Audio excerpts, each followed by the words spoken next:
TV और मैं आपके साथ आकांक्षा पारिक। खबरों की शुरुआत से पहले एक नजर हेडलाइंस पर।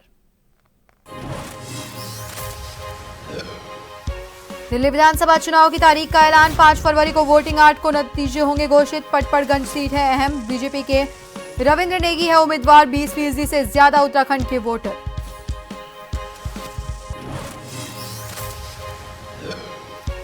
हाईकोर्ट ने स्वतः संज्ञान लेते हुए बागेश्वर में खड़िया खनन पर लगाई रोक। कांडा तहसील के कई गांव के मकानों में खनन से आई है दरार। खनन करने वालों पर वन और सरकारी भूमि में नियम विरुद्ध खनन का आरोप।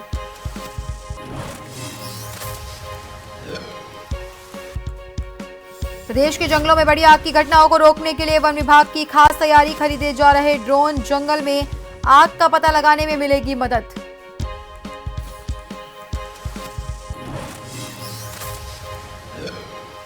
नाबालिग हॉकी खिलाड़ी से दुष्कर्म मामले में कार्रवाई। खेल मंत्री रेखा आर्य ने आरोपी कोच को नौकरी से बर्खास्त की घोषणा की। पीड़िता के परिजनों से की मुलाकात।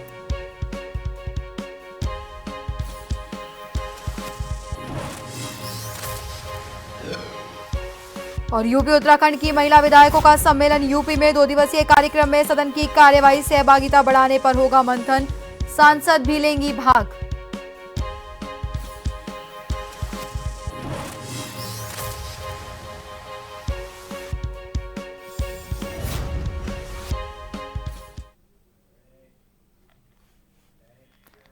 सीएम पुष्कर सिंह धामी ने नई दिल्ली में प्रधानमंत्री नरेंद्र मोदी से शिष्टाचार भेंट की। मुख्यमंत्री ने प्रधानमंत्री को उत्तराखंड में आयोजित राष्ट्रीय खेलों के लिए आमंत्रित किया। उन्होंने पीएम को मलारी की शॉल और नारायण आश्रम की प्रतिकृति भेंट की। मुख्यमंत्री धामी ने राज्य के विकास में प्रधानमंत्री के नेतृत्व, मार्गदर्शन और सहयोग के लिए प्रदेश की जनता की ओर से आभार व्यक्त किया। सीएम ने पीएम को राज्य में संचालित विकास कार्यों के बारे में जानकारी दी। कहा, ऋषिकेश कर्णप्रयाग रेल परियोजना के प्रथम चरण पर तेजी से काम चल रहा है। टनकपुर बागेश्वर रेल परियोजना का सर्वे का काम हो चुका है। सीएम ने इस परियोजना की स्वीकृति और परियोजना का पूर्ण वित्तीय व्ययभार केंद्र सरकार द्वारा किए जाने का अनुरोध किया। सीएम ने ऋषिकेश में प्रस्तावित बुनियादी विकास कार्यों के लिए ऋषिकेश के पुराने रेल स्टेशन को बंद करने और सभी ट्रेनों का संचालन ऋषिकेश के नए योग नगरी रेलवे स्टेशन से किए जाने का अनुरोध किया। उत्तराखंड में जल जीवन मिशन की प्रगति की जानकारी देते हुए जल जीवन मिशन में आवंटित केंद्रीय अंशदान की अवशेष धनराशि जल्द अवमुक्त किए जाने के लिए संबंधित को निर्देशित करने का भी आग्रह किया।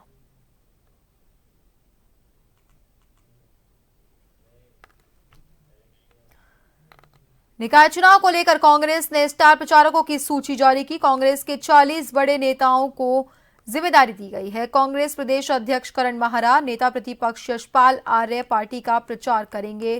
पूर्व मुख्यमंत्री हरीश रावत और डॉक्टर हरक सिंह की भी जिम्मेदारी लगाई गई है। सभी बड़े नेताओं को सूची में शामिल किया गया है। पार्टी के लिए स्टार प्रचारक के रूप में वो काम करेंगे।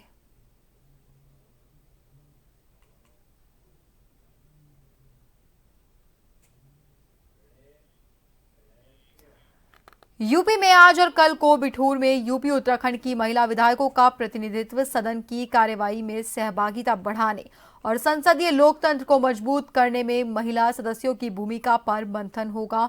इसमें उत्तर प्रदेश और उत्तराखंड की महिला विधायकों के साथ ही सांसद भी भाग लेंगी। सम्मेलन का शुभारंभ 8 जनवरी को सामूहिक फोटोग्राफी से होगा। सबसे पहले विधानसभा अध्यक्ष सतीश महाना का संबोधन होगा। फिर उत्तराखंड के विधानसभा अध्यक्ष ऋतु खंडूरी भूषण का उद्बोधन होगा। उसके बाद में मुख्य अतिथि सीएम योगी आदित्यनाथ का संबोधन होगा। समापन समारोह में विशिष्ट अतिथि के रूप में पूर्व केंद्रीय मंत्री स्मृति ईरानी शिरकत करेंगी।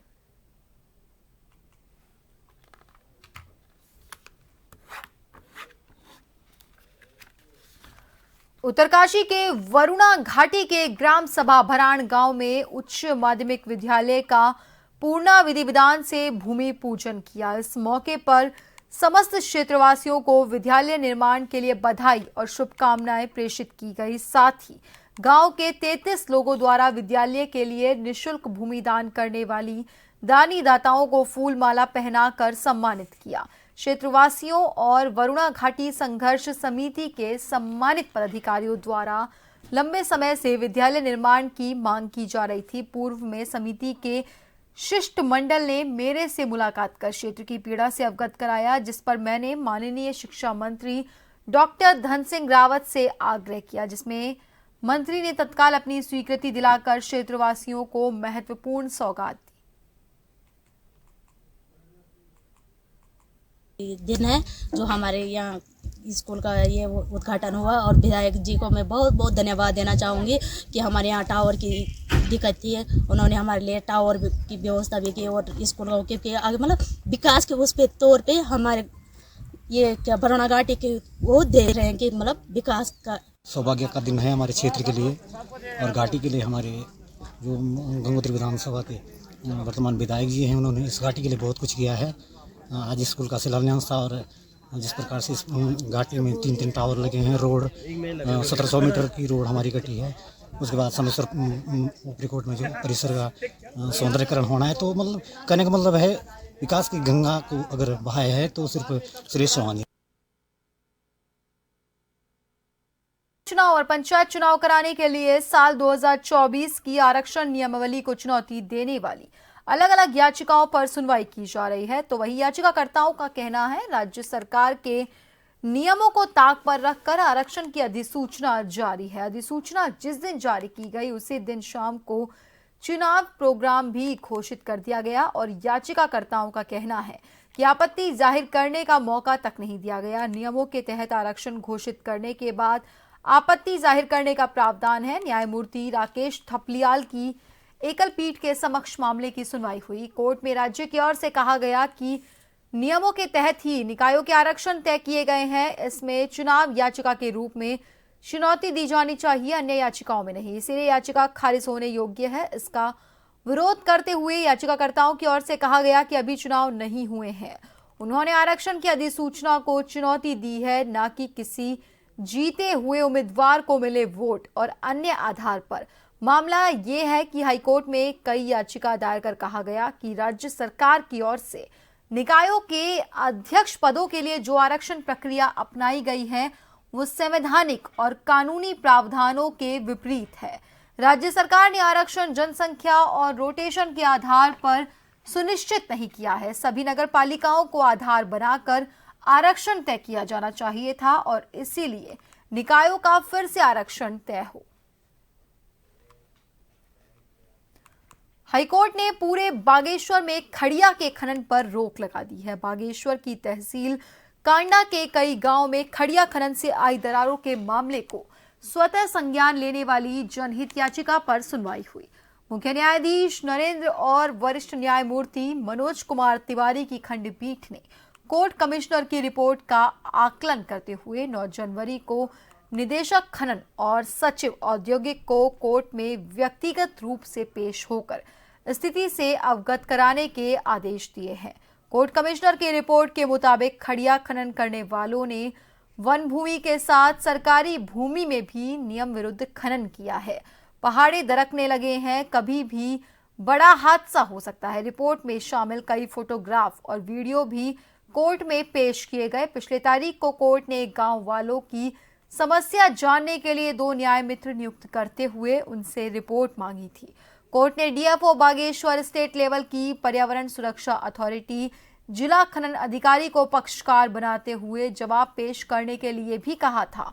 दरअसल ग्रामीणों ने समाचार पत्रों से हुई वार्ता में कहा था कि उनकी बात ना डीएम सुन रहे हैं और ना ही शासन और प्रशासन। ग्रामीण वासी खुद को विस्थापित किए जाने की मांग कर रहे हैं।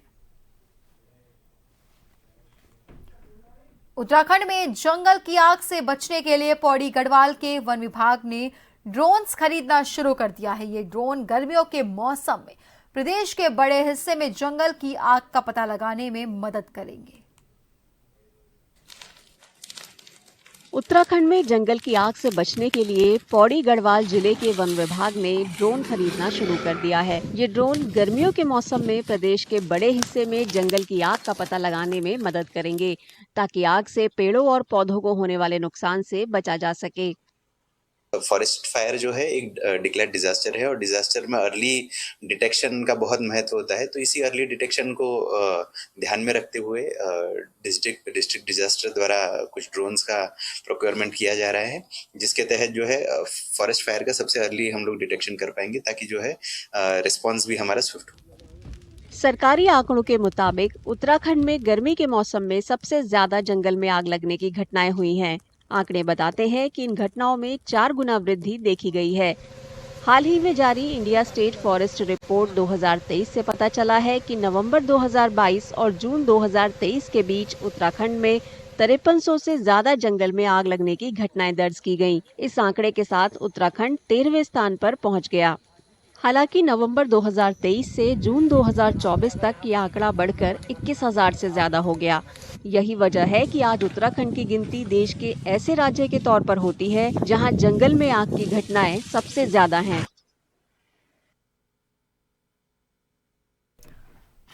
उत्तराखंड में हल्द्वानी के रहने वाले विपिन चंद्र पांडे रिटायर्ड टीचर हैं, लेकिन उनकी चर्चा शहर में हर और है, जिसकी वजह है विपिन चंद्र पांडे का बुक बैंक। दरअसल ये बुक बैंक उन बच्चों की मदद करता है जो गरीब हैं और किताबें नहीं खरीद सकते।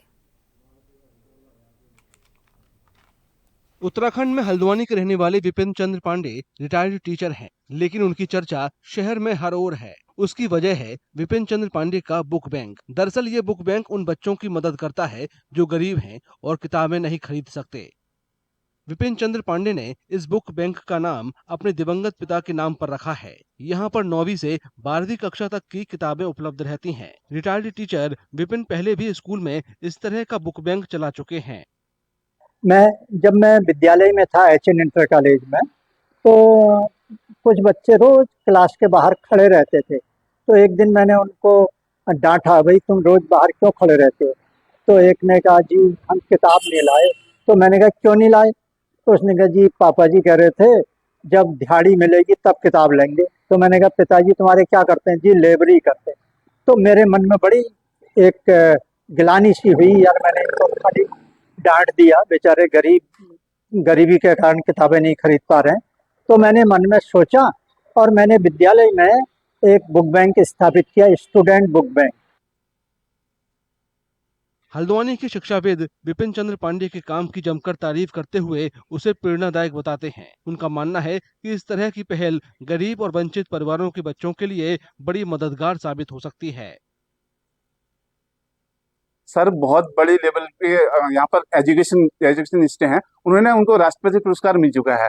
वो यहाँ पर उन्होंने एक लाइब्रेरी खोल रखी है, जो गरीब बच्चे हैं उनको निःशुल्क उनको बुक्स देते हैं, उनको वो करते हैं। यहाँ पर जो इन्हें यहाँ पर हमारे ऊंचापुर यहाँ का जो माहौल है ना, तो बहुत अच्छा कर दिया है। बहुत सारे बच्चे आते हैं, गरीब असहाय बच्चे आते हैं, तो बुक्स वहाँ से लेके जाते हैं। जो इनकी जो इन्हें ये काम कर रखा है ना, ये बहुत प्रेरणादायक काम है, बहुत अच्छा काम है। पूरे इस हल्द्वानी के लिए ना इन्होंने एक मिसाल कायम कर रखी है सर ने यहाँ पर।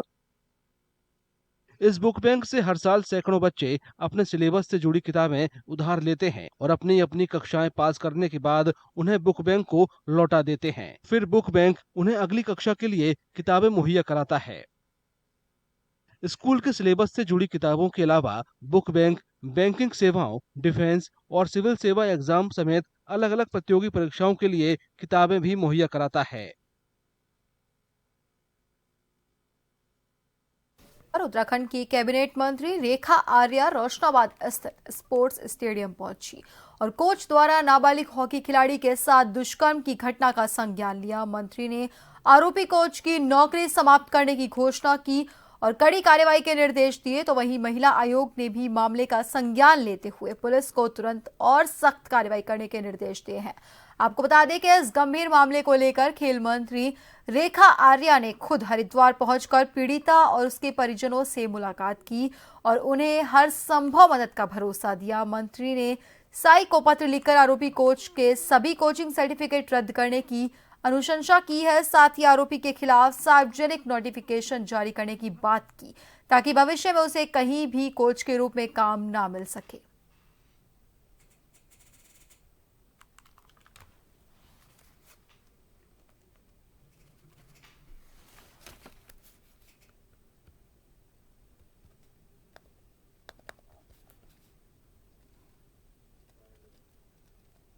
मेरी बच्ची से मुलाकात हुई है और उसके साथ जो वार्ता हुई है, उनके अभिभावक के साथ में वार्ता हुई है और किस प्रकार से उस कोच की एक्टिविटीज़ रही हैं, ये सारी बातें उस बालिका ने बताने का भी काम किया है। निश्चित रूप से ये अपराध क्षम्य योग्य नहीं है और विभाग अपनी ओर से ये निर्णय कर चुका है कि संबंधित कोच को जो विभाग की ओर से संविदा आधारित जॉब पर रखा गया था, सबसे पहले उसकी जॉब के आदेश को निरस्त किया जा रहा है। इसके साथ ही मैं समझती हूँ कि शायद हो सकता है कि देश का पहला ऐसा उदाहरण होगा जो एक्शन जो है, मैं स्पोर्ट्स मिनिस्टर होने के नाते भी और इस प्रकार के अपराध के विरुद्ध एक्शन लेने के नाते भी और एक बच्ची की भावनाओं को समझते हुए भी और अन्य बच्चों के साथ ऐसा ना हो, इसका संदेश देने के लिए भी मैं संबंधित कोच के विरुद्ध साई में एक रिक्वेस्ट लेटर देने को हूँ, जहाँ पर उसके संबंधित जो प्रमाण पत्र एज ए कोच के रूप में प्राधिकरण निर्गत करता है, उसको निरस्त किया जाए। काशीपुर में काशीपुर के पूर्व विधायक हरभजन सिंह ने भाजपा प्रत्याशी के प्रचार में न आने का कारण अपनी हर्पीस की बीमारी के कारण अस्वस्थ होना बताया। उन्होंने निवर्तमान मेयर उषा चौधरी पर भी निशाना साधते हुए कहा, आम जनता के बीच में ये संदेश पहुंचाना है कि निवर्तमान मेयर उषा चौधरी और अन्य किसी तरह की बीमारी का बहाना नहीं लेते। उन्होंने कहा वो जल्दी ही भाजपा प्रत्याशी दीपक बाली के प्रचार में आएंगे। वर्तमान नगर निगम में भाजपा प्रत्याशी दीपक बाली को अपना आशीर्वाद देते हुए कहा, दीपक बाली काशीपुर नगर निगम चुनाव में भारी मतों से जीत हासिल करेंगे।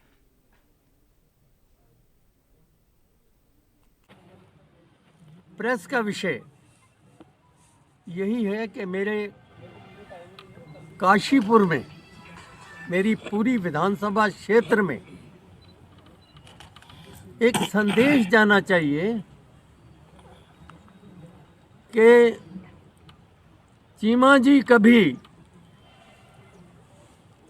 उषा चौधरी या और किसी के साथ की तरह बीमारी का बहाना नहीं लेते। बीमारी बहाना नहीं होती। मैं हर्पीस नाम की एक बीमारी है, शायद मेरी तबीयत ठीक होती तो बाली जी का नाम आने के बाद मैं बाली जी के पास जाता। बाली जी की जीत सुनिश्चित है। सितारगंज नगर निकाय चुनाव में मैदान में उतरे प्रत्याशियों को तहसील बुलाकर चुनाव अधिकारी ने शीतकालीन चुनाव में होने वाले खर्चे को लेकर जानकारी दी। तो साथ ही प्रेक्षक चुनाव अधिकारी नीरज बिष्ट ने कहा कि सितारगंज नगर पालिका के चुनाव उम्मीदवार मैदान में उतरे हैं, उनको खर्चे के बारे में जानकारी दी गई और किस तरीके से रजिस्टर को भरा जाना है उसके बारे में जानकारी दी। साथ ही प्रेक्षक चुनाव अधिकारी ने बताया, नगर पालिका अध्यक्ष के लिए निर्वाचन आयोग ने चुनाव में 8 लाख रुपए खर्च करने की सीमा रखी है। नगर पालिका सदस्यों के लिए व्यय की सीमा 80,000 रुपए रखी गई है। साथ ही प्रेक्षक चुनाव अधिकारी नीरज बिष्ट ने आयोग की गाइडलाइन का पालन करने के लिए कहा।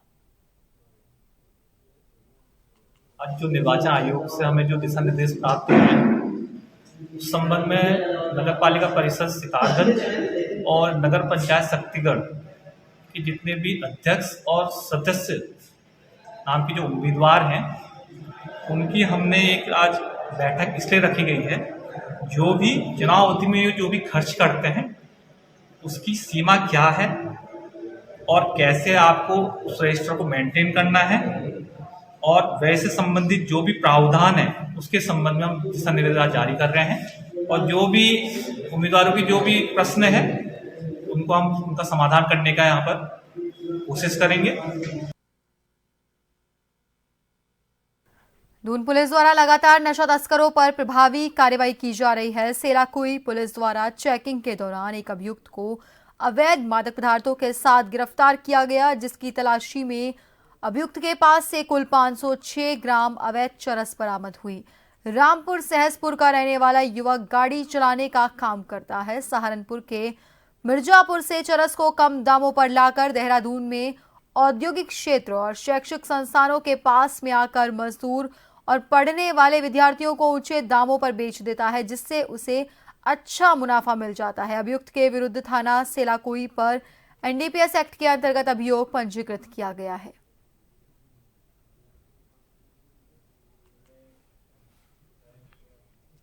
मसूरी कोतवाली में दंपति की काउंसलिंग करने के दौरान लड़की के पिता की अचानक से तबीयत खराब हो गई और वो जमीन पर गिर गए, जिसके बाद मसूरी कोतवाली में हड़कंप मच गया। पुलिस द्वारा आनन फानन में लड़की के पिता को सरकारी गाड़ी से मसूरी कम्युनिटी अस्पताल ले जाया गया, जहां डॉक्टर्स ने जांच के बाद मृत घोषित कर दिया। पुलिस द्वारा मृतक के शव को मसूरी उपजिला चिकित्सालय लाया गया और पोस्टमार्टम हाउस में रख दिया। जानकारी के मुताबिक अमरदास की पुत्री और उसके पति के बीच पिछले 3 साल से आपसी विवाद चल रहा था। लड़की बड़कोट उत्तरकाशी की रहने वाली है और लड़का मसूरी का रहने वाला है।